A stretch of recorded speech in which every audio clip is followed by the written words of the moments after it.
บเฮามันกินลูกมันอี้มันที่เบิ่ง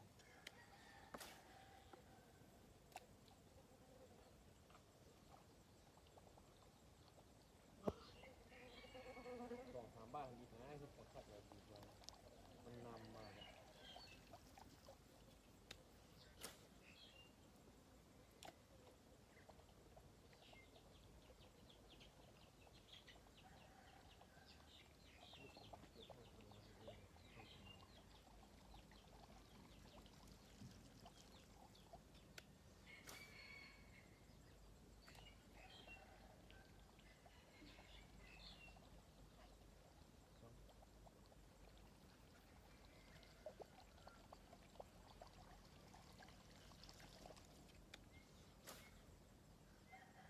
มันดึงแล้วก็เลย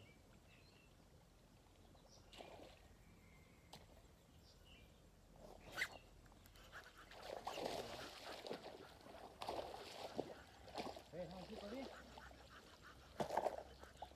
คลิปลูกก็เหรอ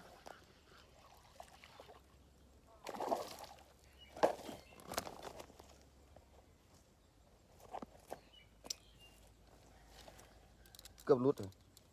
เกือบรุด ใช่ใช่